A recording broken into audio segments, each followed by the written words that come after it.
as opposed to letting that lawyer talk. Because that lawyer, I don't trust that lawyer because I went to court with him. So to me, everything that guy says is, allegedly a lie, just based on my experience with going to court with him. I don't trust the Alex Spiro dude. He's ill. He's an ill dude. He'll say anything. Wait, good morning. From the moment this case was filed, Jay-Z's legal team fought to get it dismissed, arguing that the woman accusing him must reveal her name. But this morning, a judge ruling she doesn't have to, at least for now. The judge also had some sharp words for its lawyers, calling them out for their aggressive filings and personal attacks. In addition to ruling in Jane Doe's favor, the judge also took a swipe at Jay-Z's attorneys, saying that they have, quote, submitted a litany of letters and motions attempting to impugn the character of plaintiff's lawyer, many of them expounding on the purported urgency of this case. I mean, Mr. Carter has nothing to do with Mr. Combs' case or Mr. Combs. They knew each other professionally for a number of years, just like in all professions. Hits. This is extended family. You've been there with me through my ups and downs. Whenever I get in trouble, this is the one I call.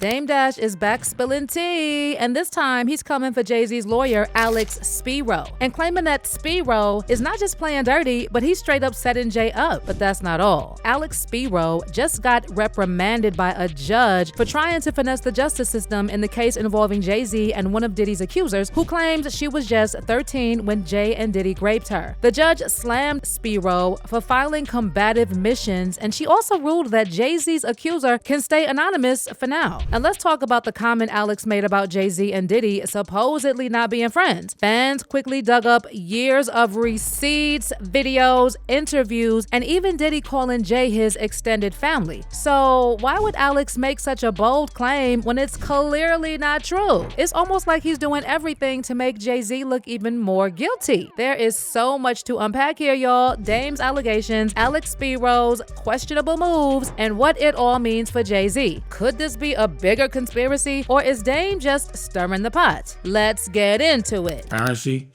If you got an issue, you don't let people speak for you. You should speak for yourself.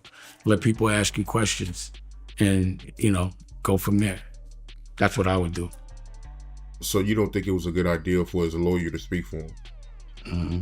This Jane Doe lawsuit against Jay-Z and Diddy is getting messier by the day. And it also seems like every time Jay takes a step forward, his lawyer, Alex Spiro, makes a move that pulls him 2 steps back. Jay-Z recently appeared to gain some ground when it looked like he might get the case dismissed on a technicality. But just when things seemed to be going in his favor, the judge dropped a major ruling in favor of Jane Doe. The judge decided that Jane Doe can remain anonymous for now, citing serious concerns for her mental and physical well-being if her identity was disclosed. This decision is a big win for the accuser and a huge blow to Jay's team, as they were hoping to use her identity to challenge the allegations more aggressively. But that's not all. The judge also had some harsh words for Alex Spiro, slamming him for trying to bully the court into dismissing the case prematurely. The judge essentially called out Spiro's aggressive legal tactics, making it clear that his approach won't fly. In her written order, Judge Annalisa Torres slammed Alex Spiro for filing what she described as combative motions and using inflammatory language against the plaintiff's lawyer, Tony Busby. Judge Torres wrote in her order that Spiro, who's only been on the case for about 3 weeks, had already submitted a litany of letters and motions attempting to impugn the character of plaintiff's lawyer, many of them expounding on the purported urgency of this case. The judge also added, Carter's lawyer's relentless filing of combative motions containing inflammatory language and ad hominem attacks is inappropriate, a waste of judicial resources, and a tactic unlikely to benefit his client. The court will not fast-track the judicial process merely because counsel demands it. Meanwhile, fans are also starting to question if Alex Spiro is helping or hurting Jay-Z's case, with some speculating that his moves might be doing more harm than good, especially after he made those wild claims that there was no friendship between Jay-Z and Diddy.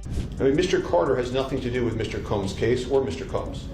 They knew each other professionally for a number of years, just like in all professions. Come on. Now, even if those allegations made by Jane Doe against Jay-Z are false, there's no denying that Jay and Diddy were friends, unless Jay-Z's definition of friendship is something else, because none of this is making sense. Diddy was out here claiming that Jay-Z is his extended family and talking about how Jay-Z is the first person he calls when he's in trouble. And Jay never denied this either. Hits. This is extended family. You've been there with me through my ups and downs. Whenever I get in trouble, this is the one I call. It's my strategist right here. This is my brother. It's B.I.G.'s brother. Yes, sir. It's Brooklyn Soul, Brooklyn! And that's not all. In another clip that's now going viral, Diddy was seen talking about how Jay skipped his daughter Blue Ivy's recital so he could perform with Diddy for Bad Boy's 20th anniversary.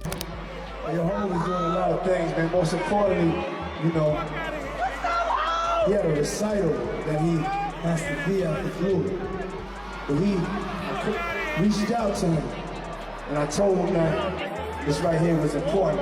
Bad Boy celebrating 20 years of hits.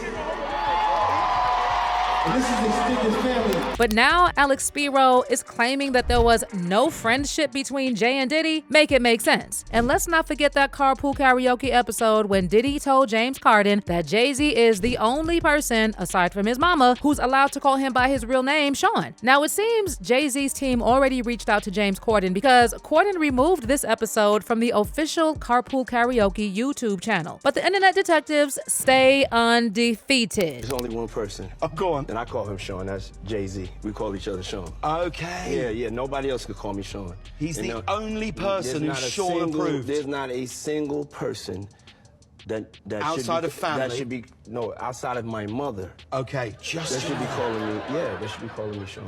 So now fans are starting to question if Alex Spiro is really acting in Jay-Z's best interests or if his moves are backfiring big time. Remember that first statement Spiro released after the Jane Doe lawsuit dropped? The statement talked about how Jay-Z has a moral code because he's from Brooklyn, implying he'd never associate with anyone who harms the most innocent. It's also interesting that in that first statement, there was no explicit denial of the allegations. Instead, Alex Spiro, talking on Jay-Z's behalf, went after Jane Doe's lawyer, Tony Busby, accusing him of exploiting the alleged victim for his own gain. The statement read, "You have made a terrible error in judgment, thinking that all celebrities are the same. I'm not from your world. I'm a young man who made it out of the project of Brooklyn. We don't play these types of games. We have very strict codes and honor. We protect children." Well, fans were quick to pull the receipts, pointing out that Jay-Z had no problem working with convicted offenders like Harvey Weinstein and R. Kelly. In R. Kelly's case, Jay actually continued to work with him even after the infamous allegations were public knowledge. Let's not forget their Best of Both Worlds album and joint tour, which came after Jay-Z found out R. Kelly victimized Aaliyah when she was just 12 or 13. This witness vividly remembered the day R. Kelly introduced her to Aaliyah.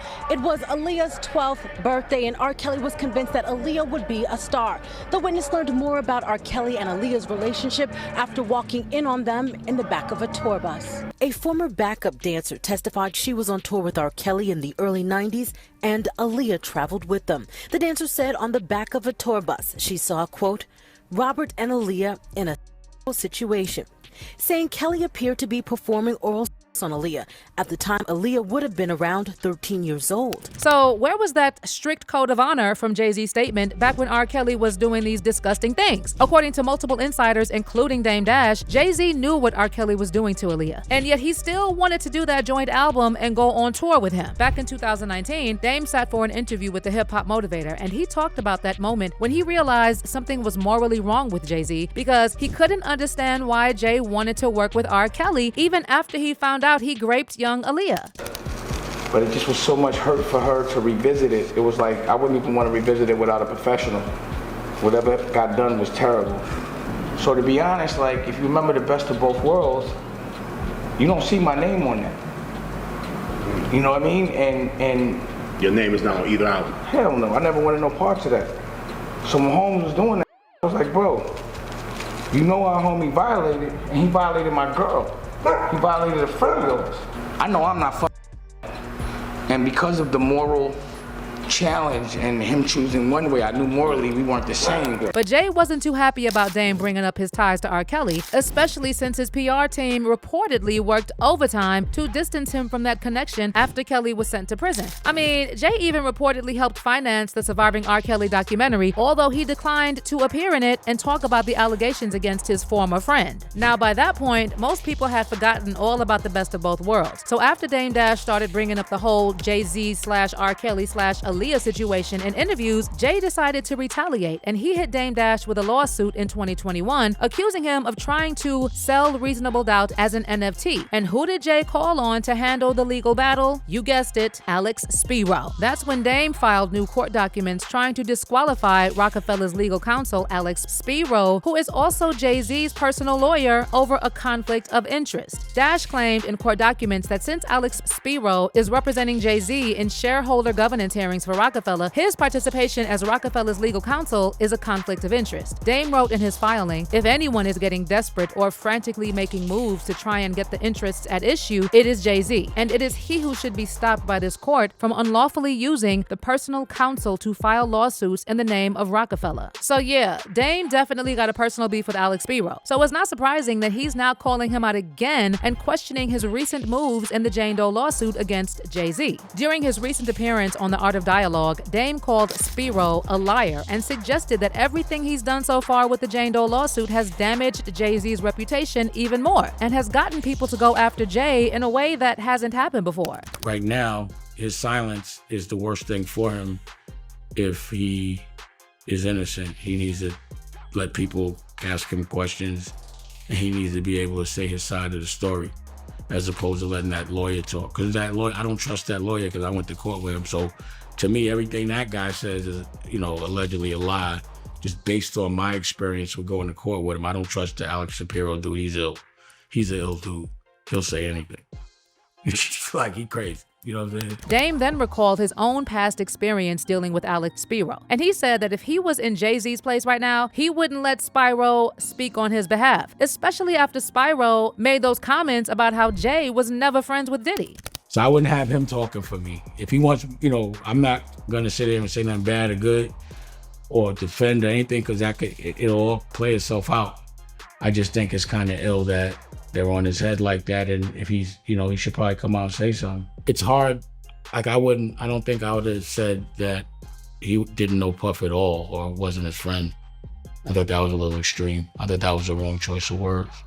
I think that's gonna trigger a lot of backlash. But the thing is, I never seen him get backlash at all. So that's what I'm saying. Now he getting backlash. Like, when did you know Jay-Z to be on his heels other than when he got in the elevator? But that was nothing. But I've never seen him under the fire ever. Not in a long time. Not like, I've never seen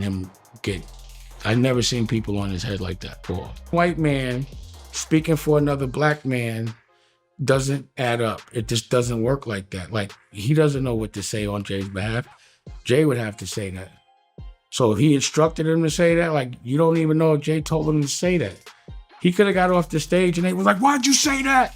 He was like, I had to. Like, he probably said it because homeboy wouldn't. You know what I'm saying? So who knows? Like, I didn't hear him say anything. I haven't heard Jay say a word yet. Have you? Nah, I haven't heard him say anything. There it is. So y'all going by a piece of paper with words, don't get caught up in that. I have not heard him say one thing yet. Until I see him speak, he hasn't spoke to me.